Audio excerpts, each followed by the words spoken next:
Olá, meus amados, minhas amadas que nos acompanham em nosso canal de aula de Direito, especialmente nas nossas atualizações no que diz respeito ao direito previdenciário. Bom, em nossa última atualização, nós falamos do direito adquirido quanto à aposentadoria e hoje, como prometemos, no final da última atualização, nós falaremos um pouco sobre a aposentadoria híbrida. Antes de iniciarmos a nossa atualização, nós gostaríamos de pedir a todos que nos acompanham que, ao assistir nossas aulas, nossas atualizações, façam sua inscrição em nosso canal, façam comentários, críticas e ou perguntas que terei o maior prazer em responder. Ficaríamos muito gratos com todos aqueles que assim agissem, pois estariam nos ajudando a melhorar o conteúdo. Bom, inicialmente, nós gostaríamos que todos entendessem que esta temática ela tornou-se evidente devido a vários questionamentos se esse tipo de aposentadoria, sobre esse tipo de aposentadoria e a de sua natureza, o que diz respeito à sua própria natureza, o que é esta aposentadoria híbrida e que natureza essa aposentadoria tem. Seria uma forma de aposentadoria por idade, de forma rural, ou urbana, ou mista? O que vem a ser, certo? No entanto, nós devemos entender que o que vinha acontecendo era limitar este tipo de benefício por parte do INSS. A aposentadoria híbrida ou mista é uma espécie de aposentadoria onde os segurados podem somar o tempo de trabalho urbano e rural, visando reunir o tempo necessário para ter direito ao benefício. Ou seja, serão considerados os períodos que a pessoa trabalha, a pessoa trabalhou na modalidade rural e urbana para ter acesso a uma aposentadoria. Devido a esse impasse, o assunto ele alcançou, certo, os tribunais superiores, especialmente no último ano de 2019, o que vem sendo ainda assunto debatido em nossos tribunais. E que, nestes casos, por parte de decisões na esfera dos tribunais federais, tem havido muita mudança. Como falamos anteriormente, a aposentadoria mista ou híbrida é uma espécie de aposentadoria que possibilita somar o tempo de atividade rural com o tempo da atividade urbana para obter a carência requisitada pela autarquia federal. Portanto, ela é chamada de híbrida pelo fato da carência. Se constitui esta carência da carência de parte de cada atividade. Ou seja, se mistura o tempo de serviço urbano e rural. No entanto, não podemos esquecer que o requisito de idade é igual ao da aposentadoria urbana.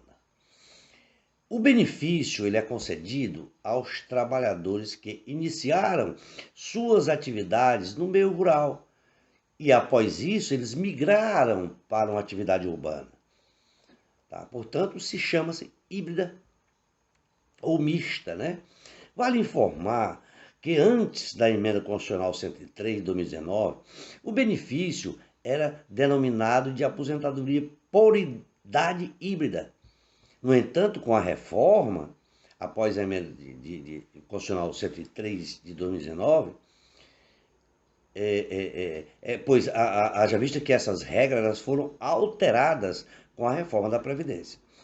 Antes da reforma, os requisitos para a concessão de aposentadoria mista consistia na idade de 65 anos para homens e 60 anos para mulheres, conforme o artigo 48, parágrafo 3º da Lei dos Benefícios, e carência de 180 meses, como dispõe o artigo 25, inciso 2 da Lei dos Benefícios.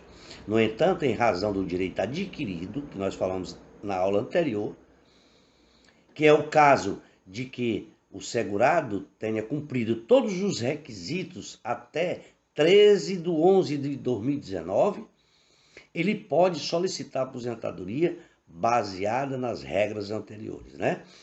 Quanto à aposentadoria híbrida, com a emenda constitucional 103, nos termos do artigo 18 da reforma, os requisitos para a concessão de aposentadoria mista ou híbrida se tornaram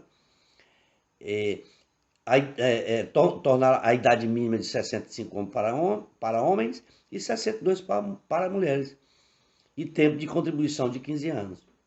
Ressalta-se que há uma regra de transição para as mulheres e a idade mínima inicial estabelecida em 60 anos.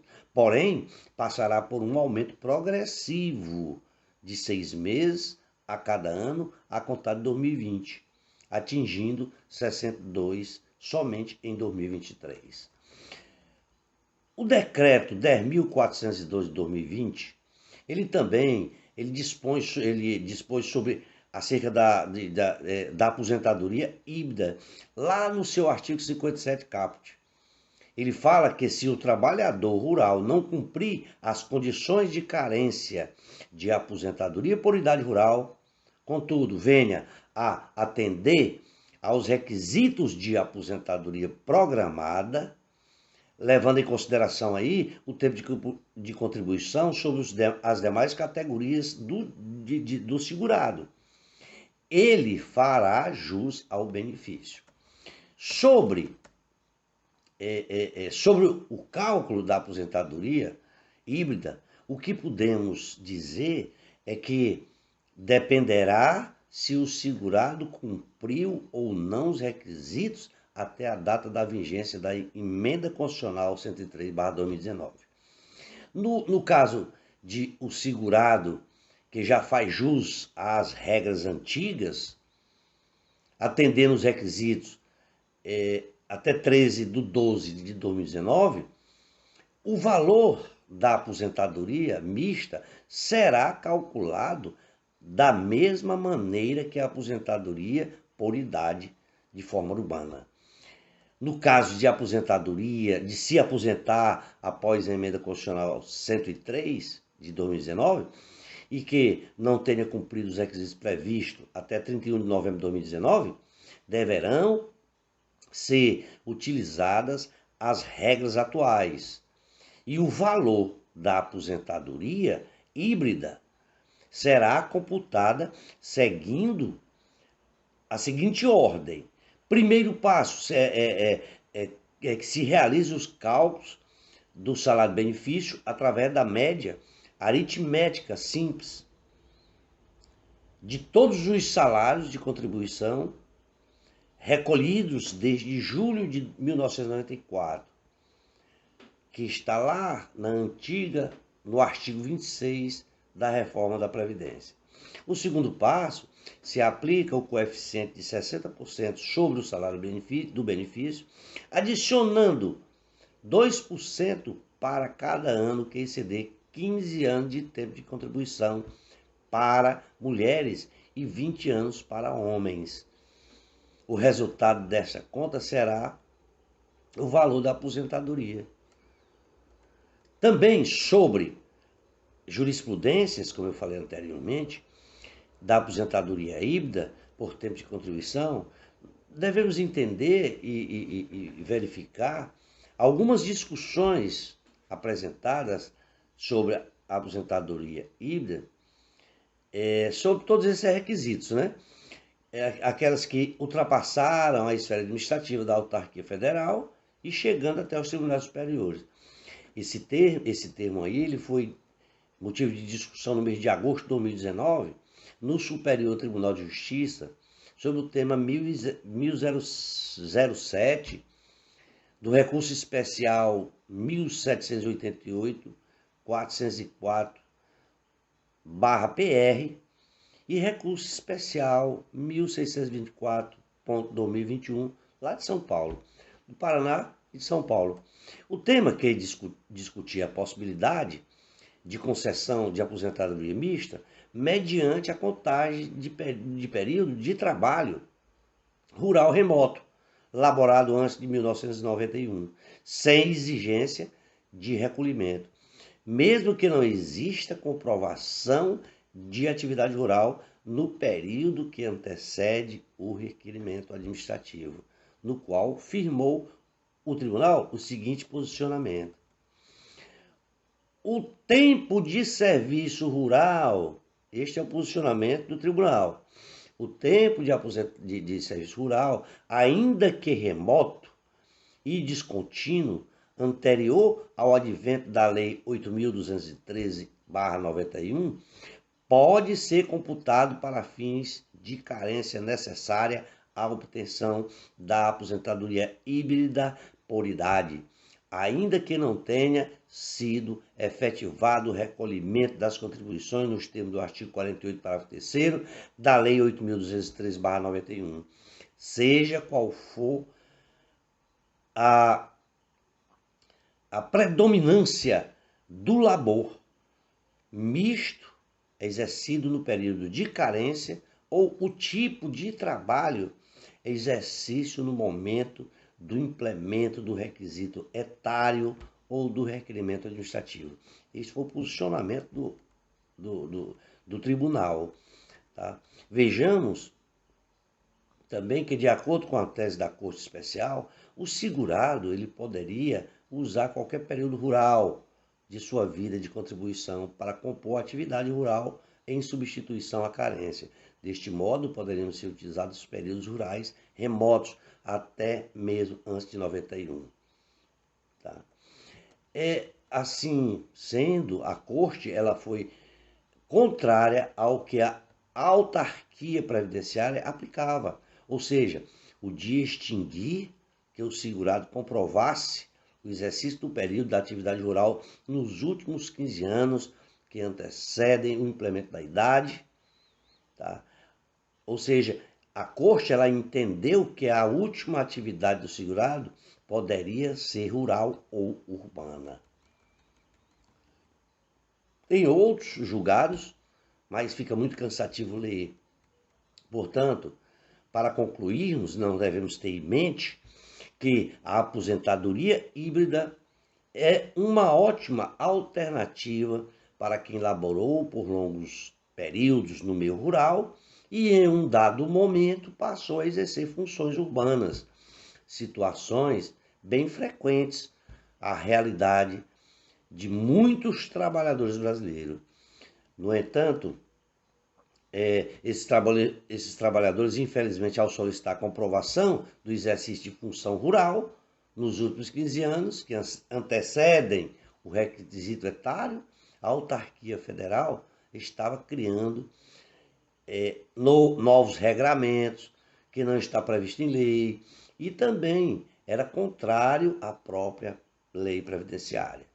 Assim, o Superior Tribunal de Justiça foi certo em delinear ou definir a tese do tema, lá no tema 1007, o que passou também ser levado em consideração pela Turma Nacional de Uniformização e foi objeto de previsão normativa através do Decreto 10.410/2020. Portanto, de modo resumido, tentamos explicar o que significa a aposentadoria híbrida. Esperamos ter contribuído com todos vocês. Contamos também com todos em uma nossa nova atualização. na qual nós iremos falar sobre as medidas protetivas para os idosos e pessoas com deficiência. Forte abraço a todos e espero contar com todos em uma próxima oportunidade. Abraços!